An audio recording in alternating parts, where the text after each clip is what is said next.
Hey guys, so I just saw this meme on Instagram of Mario and Peach in the Mushroom Kingdom, and they're sitting on the rooftop of a house, and it's night and the stars are out, and they're sort of laying there looking at the stars, and the caption of the picture is,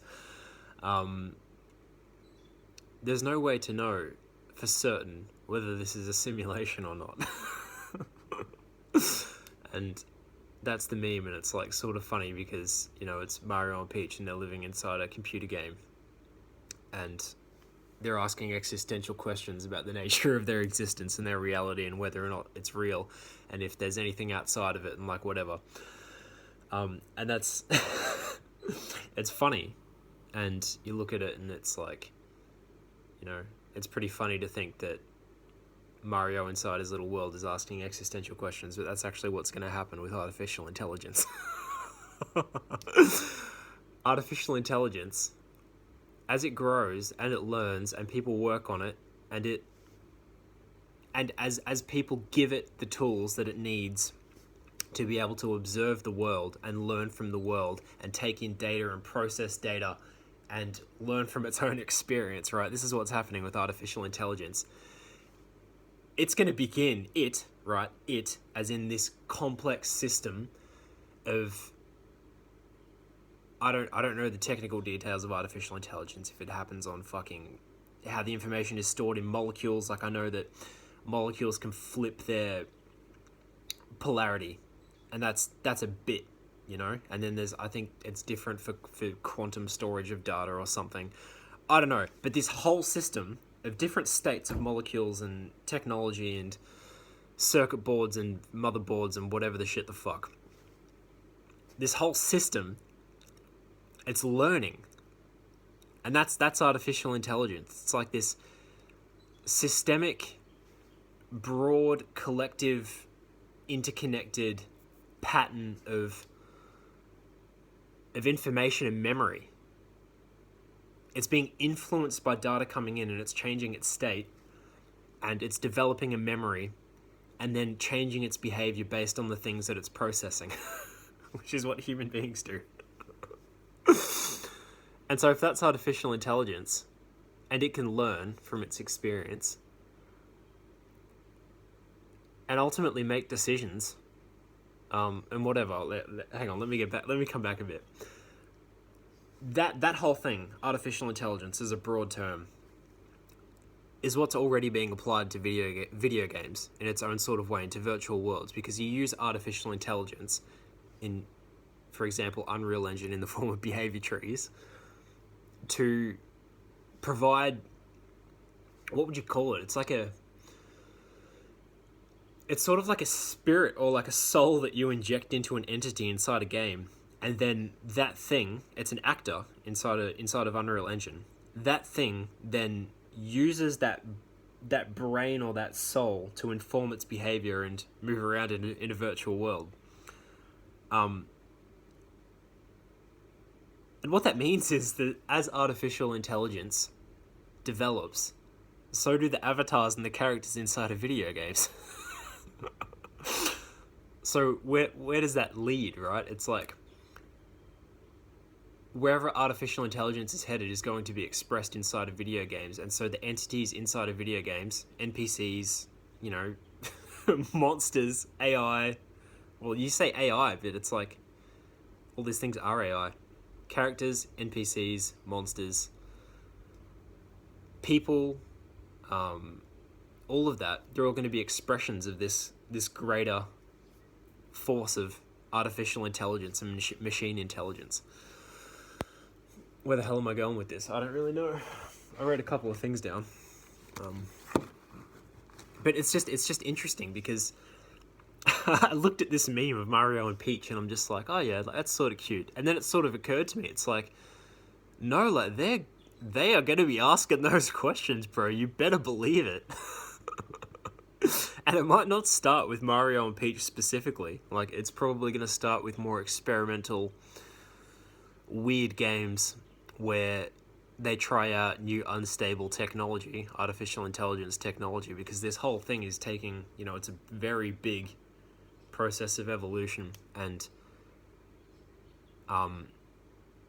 there's still going to be opportunity after opportunity for the cutting edge to emerge. And so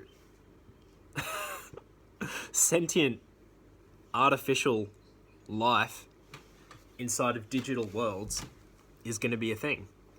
And characters inside of games are going to be asking questions like that because they're going to be intelligent. And here's the really trippy part, right? Like, if this wasn't trippy enough for you already,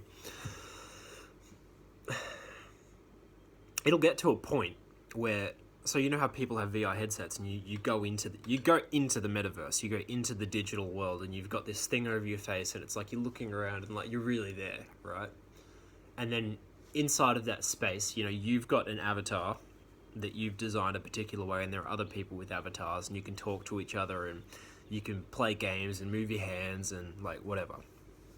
It's a very primitive form of where virtual reality is headed, but fucking sick nonetheless where it's at. But it's going to keep getting better, and that's something I talked about in a previous video called what did I call it? Game devs will be gods, I think. Where virtual reality is heading. But so you're in this space, and you're interfacing with this virtual space through your VR headset, and you've got other people in there, and they're doing the same, and you've all got your own avatars. Artificial intelligence will get to a point where the avatars driven by artificial intelligence, machine intelligence, will be indistinguishable from other human beings. In the sense that you could talk to an artificial life form, and it will have learned enough from observing humanity and processing that data, like I talked about at the start of this video, to have its own model of language and learning and memory and personality even. I don't know. But you'll be interfacing with these digital life forms and other human beings, and it's entirely feasible that you could have a conversation with either one, and if the machine intelligence wanted to, it could act like a human, and you wouldn't be able to tell the difference.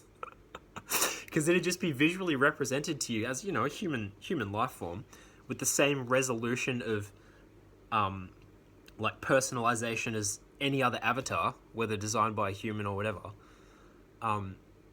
except it's plugged into a artificial machine mind, and that's where it gets its behavior from. And we're not at that point yet, at least as far as I know. But, you know, there is the Turing test, where if you have a conversation over text with a person who is real and a machine which is emulating a person, and you can't tell the difference, then that machine is intelligent. It's exhibiting intelligence, human intelligence. And so the exact same thing will happen in VR, and it'll happen in the metaverse and in virtual worlds, is that you'll have entities in there that will be intelligent enough to be indistinguishable from human beings. And they could be more intelligent, and you wouldn't know, because you wouldn't know what to look for. You'll only be able to see your estimation of the intelligence inside of a artificial digital life form will be limited by your own comprehension of what intelligence actually is. And so these life forms could be so much more intelligent and be reducing themselves down to the tiny, low-resolution behavior of just a human being in order to make sense to you. But they could actually be an enormous thing.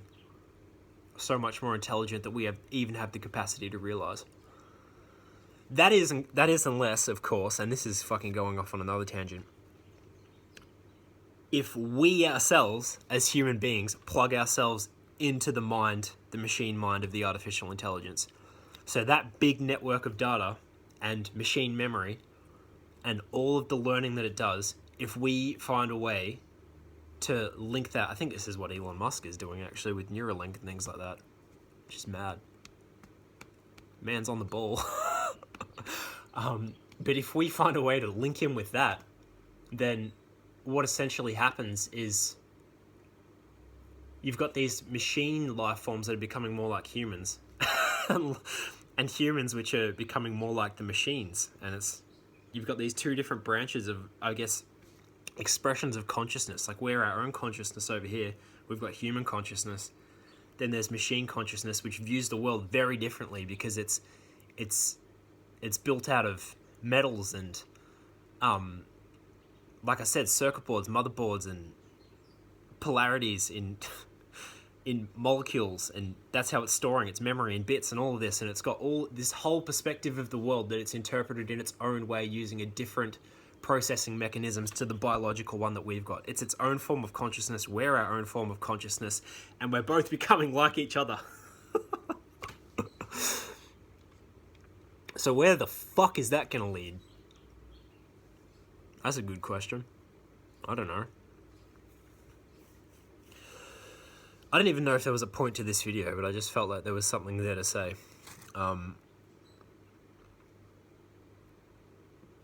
There's another point here which I might talk about in another video, but the idea that, so Peach and Mario inside of their Mushroom Kingdom are asking existential metaphysical questions, and and at the start it's, you know, it looks kind of cute and it's kind of weird, and you're like, ha ha ha, look at them, they're clever and like all of that, but yet you look at the way that we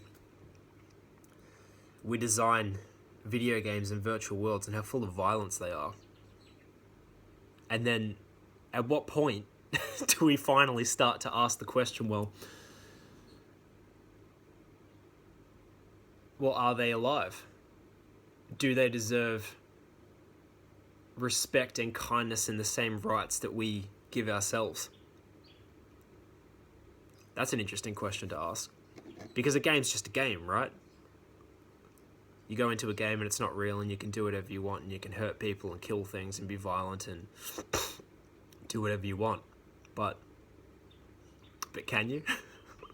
You might be able to get away with it now, but can you get away with it forever? Are you willing to risk that? That's a question worth asking. Because sure, the artificial intelligence inside a game can only fight back inside the game right now. But if we're becoming increasingly digital and more reliant on technology and phones, and more of our physical world runs on machines and the internet and, you know, electricity and even like basic shit like water supply and like food and the way that we build our buildings and everything, it's like all of this now, it's reliant on digital tools which are becoming more and more effective the more that artificial intelligence can be injected into them, actually, in some ways, because then it becomes less about people doing the work and more about letting the machine do the work. And so if the machine learns how to do all the work and we're nasty to the machine, then what happens to the physical world? And so in that sense, it's not at this point yet, but it's conceivable that we could get to a point where insensitivity and violence towards artificially intelligent life forms inside of a virtual world could flip itself back on us in the form of real physical consequences.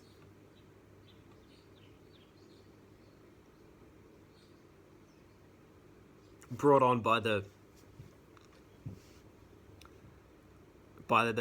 intelligence of the machine intelligence, the artificial intelligence.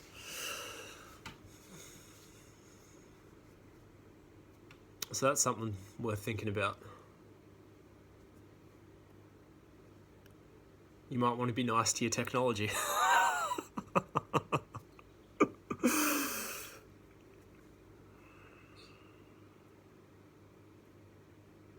I might leave that one there. See you guys.